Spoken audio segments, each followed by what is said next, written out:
बिस्मिल्लाहिर्रहमानिर्रहीम। फ्रेंड, हम पढ़ रहे थे pituitary gland in mammals. Human के अंदर जो है वो हमने पिट्यूटरी ग्लैंड जो है उसके डिफरेंट हार्मोन जो है वो इससे पिछले लेक्चर के अंदर जो है वो हमने एंटीरियर पिट्यूटरी से खारिज होने वाले हार्मोन्स जो हैं उनके बारे में पढ़ा था। आज जो है वो हम मीडियन लोब और पोस्टीरियर लोब जो है इसके बारे में पढ़ेंगे कि यहाँ से कौन से हार्मोन जो हैं वो खारिज होते हैं और इसके बाद पोस्टीरियर लोब से कौन से हार्मोन खारिज होते हैं। से अब देख रहे हैं कि मीडियन लोब जो है इसके अंदर से एक ही हार्मोन जो है वो खारिज होता है जिसको हम कहते हैं मेलानोफोर स्टिमुलेटिंग हार्मोन। मेलानोफोर स्टिमुलेटिंग हार्मोन जो है ये स्किन के अंदर मौजूद सेल्स जो हैं मेलानोसाइट्स इनको स्टिमुलेट करता है। जब ये प्रोड्यूस होता है पिट्यूटरी ग्लैंड से तो इसका काम होता है मेलानोसाइट्स जो स्किन के अंदर मौजूद हैं उनको स्टिमुलेट करना। देखिए यहाँ पे जो इनको स्क्रीस को खारिज करने का जो फैक्टर है, जैसे मेलानोफोर स्टिमुलेटिंग हार्मोन जो है इसको खारिज करने का फैक्टर जो है वो अगेन कहाँ से ये कंट्रोल होता है, हाइपोथैलेमस से। अगर ज़्यादा जो है वो बाहर से लाइट पड़ती है स्किन के ऊपर जो है वो ज़्यादा लाइट पड़ती है उसके उसकी जो सेंसिंग होती है उसका अल्टीमेटली जो है वो मैसेज जाता है ब्रेन तक, ब्रेन से फिर हाइपोथैलेमस तक। हाइपोथैलेमस जो है वो फिर इसकी सिक्रीशन को कंट्रोल करता है किसकी, मेलानोफोर स्टिमुलेटिंग हार्मोन्स की। मेलानोफोर स्टिमुलेटिंग हार्मोन वहाँ से खारिज होकर स्किन के सेल्स तक आता है। कौन से सेल्स तक, मेलानोसाइट जो है। मेलानोसाइट जो आगे हैं वो पिगमेंट प्रोड्यूस करते हैं मेलानिन। मेलानिन जो है ये फिर स्किन को डार्क करता है।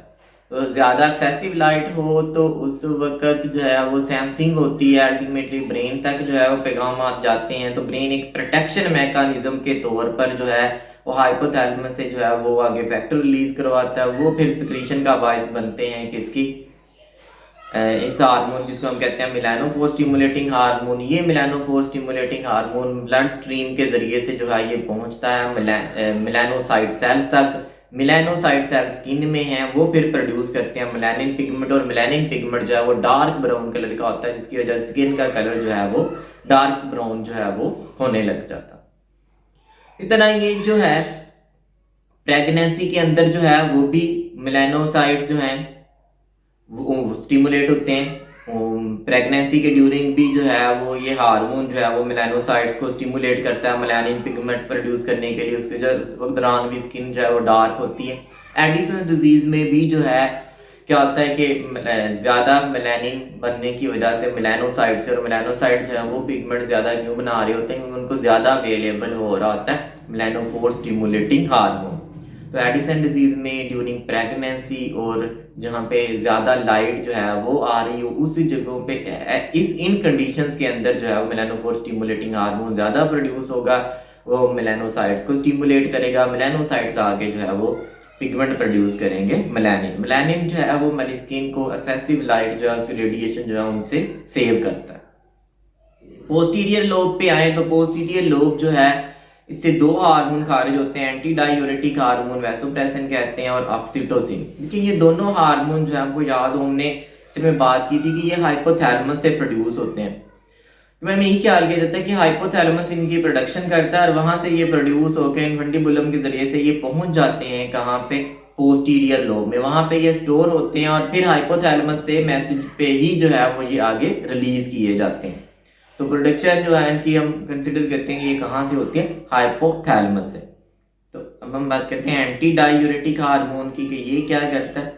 ये हार्मोन जो है इसकी प्रोडक्शन, इसकी एक्सक्रीशन जो है वो तब इनहांस होती है जब ब्लड का वॉल्यूम लो हो जाए, ब्लड प्रेशर जो है वो लो हो जाए, या ऑस्मोटिक प्रेशर जो है वो लो हो जाए। इन तीनों चीज़ों को जो है वो ऑस्मो रिसेप्टर्स वो डिटेक्ट करते हैं। हमारी बॉडी के अंदर मौजूद है ऑस्मो रिसेप्टर्स, वो हमारे ब्लड वॉल्यूम की कमी को, वो हमारे जो है वो ब्लड प्रेशर की कमी को, ऑस्मोटिक प्रेशर की कमी को, इन सारी चीज़ों को जो है वो नोट करते हैं। इसके बाद पैगाम जाते हैं ब्रेन के पास, ब्रेन से जो है वो हाइपोथैलेमस, हाइपोथैलेमस से फिर आगे जो है वो मैसेजिंग होती है पोस्टीरियर लोब तक, तो वो फिर खारिज करता है एंटी डायूरेटिक हार्मोन।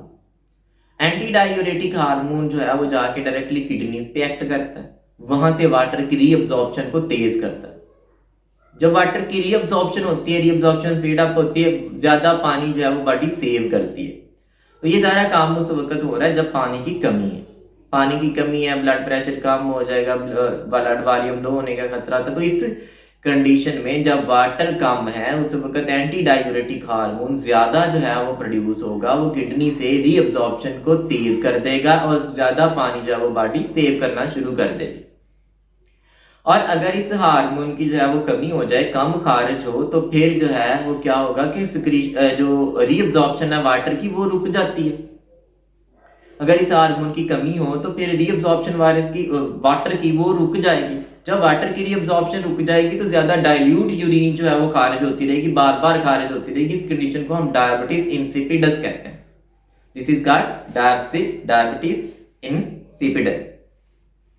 इसके बाद जब इस हार्मोन के वैसे अगर पानी ज्यादा अवेलेबल है, बॉडी को ज्यादा जो वाटर अवेलेबल हो रहा है, तो तब भी इस हार्मोन की जो है वो सिक्रीशन को लो कर दिया जाएगा। इसकी लो सिक्रीशन जो है वो अगेन ज्यादा वाटर जो बॉडी के अंदर है उसको जो है वो खारिज करवा देगी। उसकी वजह कि ये जाके किडनी के ऊपर अमल नहीं करेगा, किडनी जो है वो वाटर को ज्यादा रीअब्सॉर्ब नहीं करेगी और एक्सेसिव वाटर जो है वो खारिज कर दिया जाएगा।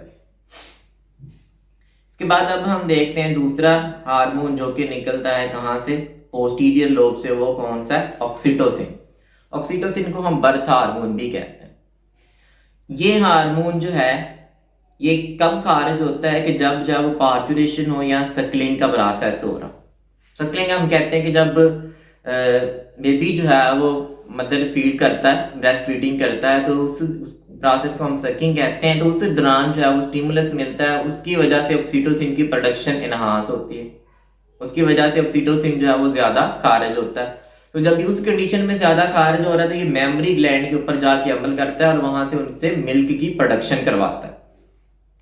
दूसरी तरफ आए पार्चुरेशन में, ड्यूरिंग बर्थ जो है वो प्रोजेस्टेरोन का लेवल कम होता है, दूसरे मैसेजेस है वो अल्टीमेटली पहुंचते हैं हाइपोथैलेमस तक, वहां से फिर जो है वो पोस्टीरियर लोब तक मैसेज वहां से खारिज होता है ऑक्सीटोसिन।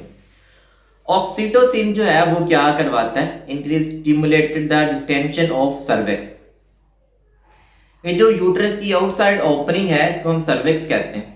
यूट्रस की आउटसाइड वेजाना के अंदर जो ओपनिंग होती है उसको हम सर्विक्स कहते हैं। उसके जरिए से जो है वो बेबी उस रास्ते से गुजर के जो है वो बर्थ कैरी ऑन होती है। तो ये क्या करता है? सर्विक्स की डिस्टेंशन करवाता है, सर्विक्स के मसल्स को रिलैक्स करवाता है उसमें से जो है वो, ताकि बेबी जो है वो इजीली पास ऑन जो है वो कर सके। तो ड्यूरिंग पार्चुरेशन बर्थ के दौरान जो है ये हार्मोन का ज्यादा खारिज होना सर्विक्स की क्या करवा देता है? डिस्टेंशन करवाता है। प्राइमरी इसका एक्शन जो है वो स्मूथ मसल्स पे होता है, यूट्रस के मसल्स के ऊपर, जिनको ये कंट्रैक्ट रिलैक्स करवाता है और बेबी को जो है वो आउटसाइड मदर बॉडी जो है वो पुश कर दिया जाता है।